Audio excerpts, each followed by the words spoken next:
গত পরশুদিন মিটফোর্ড হসপিটালের সামনে জনাব সোহাগ নামে একজনকে নির্মমভাবে পিটিয়ে মারা হয়েছে এবং তার থেকে 100 গজের মধ্যে আনসার ক্যাম্প ছিল। আনসার ক্যাম্পে আনসার ছিল, তাদের হাতে অস্ত্রও ছিল, কিন্তু কেউ তাকে বাঁচাতে এগিয়ে যায়নি। অর্থাৎ বর্তমান সরকার পুলিশ প্রশাসনের উপর নিয়ন্ত্রণ রাখতে পারছে না, পুলিশ প্রশাসন দিয়ে দেশের মানুষের নিরাপত্তা নিশ্চিত হচ্ছে না। এ বিষয়ে সরকার তীব্র ব্যর্থতার পরিচয় দিচ্ছে।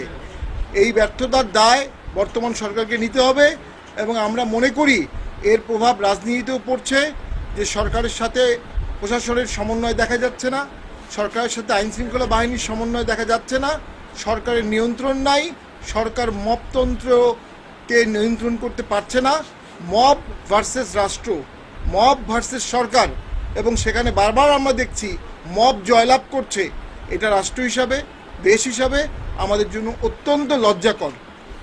আমরা কখনোই হিংস্র জাতি হিসাবে পরিচিত ছিলাম না, আমাদের নিজস্ব সম্প্রীতি ছিল, ঐতিহ্য ছিল। এই মবের ঘটনায় এবং মবের ভয়ের কারণে আমরা দেখছি সে ঐতিহ্য এবং সম্প্রীতি নষ্ট হয়ে যাচ্ছে। এই প্রেক্ষাপটে জাতীয় পার্টি জনগণের পক্ষে অবস্থান নিয়ে আমাদের মাননীয় চেয়ারম্যান বিগত 10 মাস অত্যন্ত জোরালো ভাষায় জনগণের পক্ষে কথা বলছেন। এর আগে গত বছর জুলাইয়ের সময়ও উনি সংসদে বীর মুক্তিযোদ্ধা বলেছিলেন যারা আন্দোলন করেছিল আমাদের বীর মুক্তি সেনা, এবং আমাদের এখানে মোস্তফা মেয়র ভাই সহ আরও যারা আছেন সকলে রংপুরে ব্যাপক আন্দোলন করেছিল। পাশাপাশি সাভারে আন্দোলন হয়েছিল, রংপুরে আমাদের 4 জন অ্যারেস্ট হয়েছিল, আমাদের শ্রমিক পার্টির একজন নিহত হয়েছিল, 2 জন। সেই আন্দোলনে সক্রিয় অংশগ্রহণ করার পরও আমরা দেখলাম সংস্কার প্রক্রিয়ায় জাতীয় পার্টিকে ডাকা হলো না, আমরা দেখলাম জাতীয় পার্টিকে গালি দেওয়া হলো, আমরা দেখলাম আমাদের মাননীয় চেয়ারম্যানের বাড়িতে আগুন দেওয়া হয়েছে। আমরা তীব্র প্রতিবাদ করেছি সেই সময়। আমরা মনে করি সরকার ভুল পথে চলছে, সরকার সঠিকভাবে সিদ্ধান্ত নিতে পারছে না, লেভেল প্লেইং ফিল্ড করতে পারছে না। আজকে আমরা মিটিং করতে গেলে বাধাগ্রস্ত হচ্ছি, আমরা মিছিল করতে গেলে বাধাগ্রস্ত হচ্ছি। যদি মিটিং মিছিল করতে না পারি নিবন্ধিত দলরা, তাহলে আমরা লেভেল প্লেইং ফিল্ড কীভাবে সরকার নিশ্চিত করবে? এবং বর্তমান সরকার লেভেল প্লেইং ফিল্ডের জন্য সচেষ্ট না। পাশাপাশি নির্বাচনের জন্য 17 লক্ষ প্রশাসন সহ সকল রাজনৈতিক দলের মধ্যে যে প্রাণচাঞ্চল্য তৈরি করতে হয়, সরকার সে বিষয়ে সচেষ্ট ভূমিকা রাখেনি। এই অবস্থায় আমি মনে করি সরকারের নির্বাচনমুখী কোনো পদক্ষেপ না দেখার কারণে রাজনৈতিক দলগুলো আস্তে আস্তে হতাশ হয়ে যাচ্ছে এবং পলিটিক্যাল ফ্রাস্ট্রেশন বাড়ছে। বাংলাদেশ একটা স্যাটেলাইট কান্ট্রিতে পরিণত হচ্ছে যেখানে কোনো ল অ্যান্ড অর্ডার নাই। বাংলাদেশ একটা ব্যানানা কান্ট্রিতে পরিণত হচ্ছে যেখানে কোনো শীর্ষ থেকে বটম পর্যন্ত কোনো নিয়ন্ত্রণ নাই, তৃণমূল থেকে কেন্দ্র পর্যন্ত। পাশাপাশি খুব দুঃখজনক, বাংলাদেশ একটা মব রাষ্ট্রে পরিণত হয়ে গেছে, একটা ভেন্ডেটা প্রতিহিংসা পরায়ণ রাষ্ট্রে পরিণত হয়ে গেছে। যার যত ব্যক্তিগত রাগ ক্ষোভ দুঃখ আছে, যার যত রাজনৈতিক রাগ ক্ষোভ আছে, সবাই ব্যক্তিগতভাবে দেখাচ্ছে। এটির থেকে উত্তরণের জন্য একটা গ্রেট পলিটিক্যাল সলিউশন প্রয়োজন।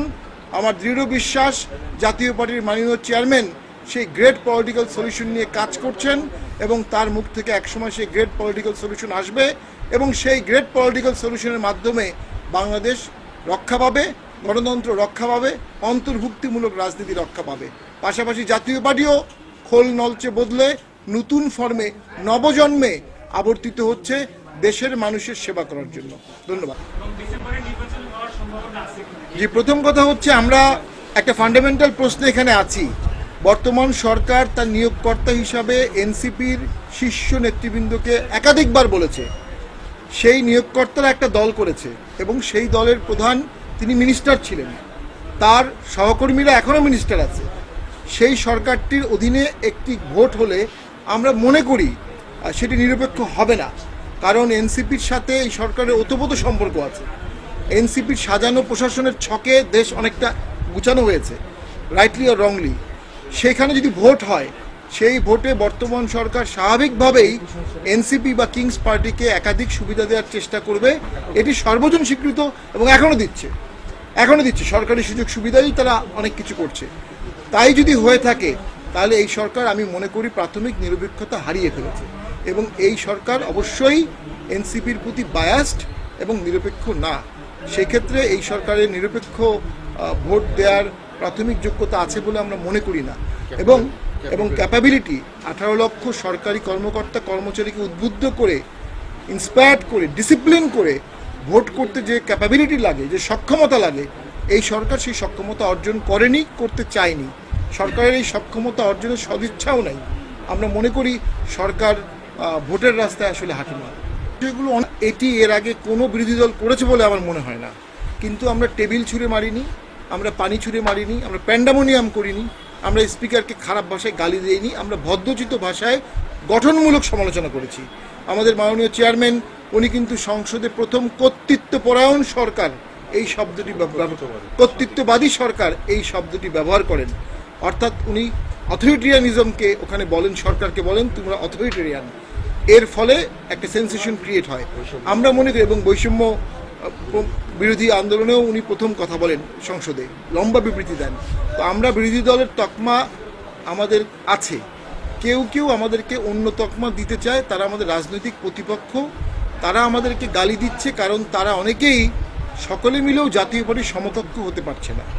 আমরা মনে করি বাংলাদেশের 4টি বৃহত্তম দল, বাকি যে দলগুলো নতুন আসছে তাদের প্রতি আমাদের শুভকামনা আছে, তবে আমাদেরকে গালি দিয়ে তারা কোনো রাজনীতির শুভ সূচনা করতে পারবে না।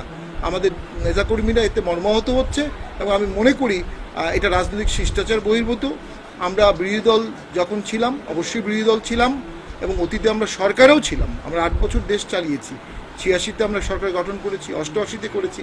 তো আমাদের যে অভিজ্ঞতা আছে সরকারি দলে, বিরোধী দলে এবং পট পরিবর্তনে দেশের বৈপ্লবিক সময় কি পদক্ষেপ নিতে হবে, কি করলে দেশের স্বার্থ রক্ষা হবে, কি করলে দেশের স্বাধীনতা সার্বভৌমত্ব রক্ষা হবে, এই অভিজ্ঞতা জাতীয় পার্টির আছে। রাষ্ট্রের উচিত, সরকারের উচিত জাতীয় পার্টির এই অভিজ্ঞতাকে কাজে লাগানো।